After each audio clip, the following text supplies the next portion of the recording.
It looks like there's a new apologist on YouTube. He goes by the surprisingly honest name of Christian Sophistry.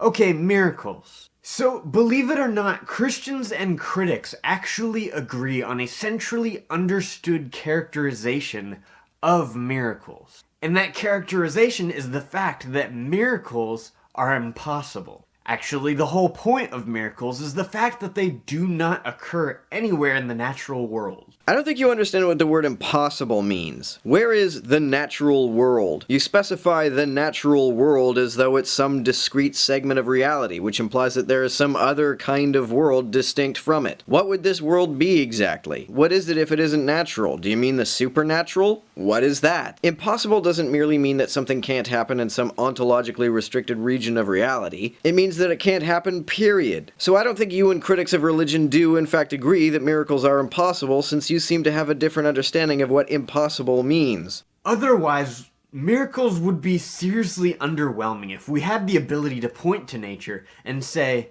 that's how miracles work, we understand that. I feel like that just reduces Jesus to a contestant on America's Got Talent. Like, sometimes we're like, oh, that's cool, and then other times we're like, I could do that. If God exists, it's perfectly reasonable to believe that he has the ability to defy the natural order that he created in the form of miracles. What does it mean to defy the natural order if it doesn't simply mean doing something artificial? To do something miraculous seems to mean more than just doing something artificially. I guess you mean that Jesus does something supernaturally, but what does that mean?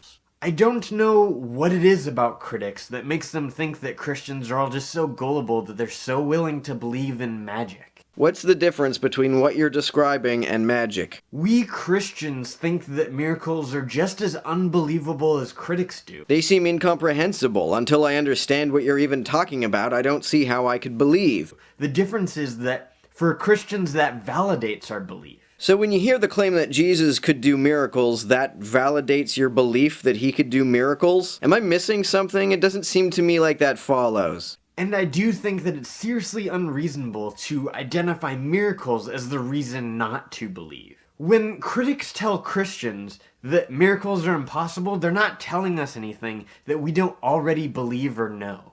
It's not something that we disagree with. The difference is that we come from different presuppositions. People of a naturalistic worldview assume that miracles don't exist because they're found nowhere in nature. I don't have a naturalistic point of view. I think naturalism is tautological and meaningless. And I still don't understand what it means to say that miracles occur. Of course, if they were found in nature, we wouldn't really be able to call them miracles at all. Again, where else is there other than nature? What does it even mean to say that anything non-natural exists if you're not merely referring to something artificial? So things like the multiplying of food that just isn't there, or one substance changing to another, or instantaneous healings, these are things that are defining miracles. No, they're not. They're just events cited as examples of miracles. They don't define anything. Miracles, by definition, defy nature. They are supernatural. Which means what? I feel like it's a seriously unreasonable request to demand evidence for a miracle, because I think that they're impossible to prove. If you can't have evidence for a miracle, and they're impossible to prove, then I don't know how I could ever believe in them. If something can neither be deductively demonstrated, nor can evidence be presented that is strong enough to produce an inductive judgment in its favor, I doubt I'll be convinced. I don't see how I'm even capable of being convinced. My main point is that the only reliable mechanism that we may ever have, or at least just right now, for the recording of miracles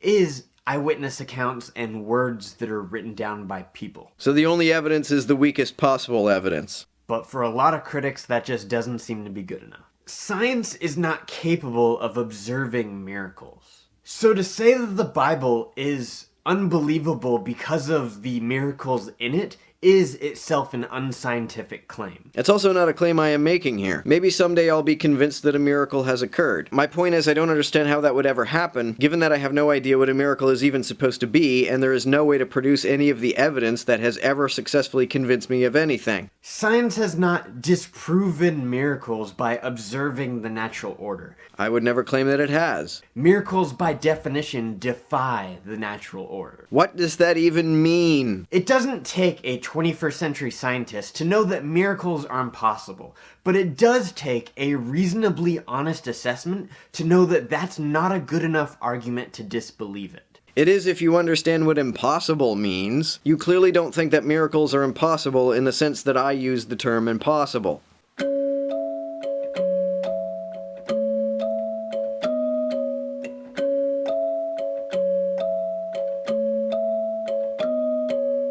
To everyone who helps me out on Patreon, you're a big help. Thanks so much.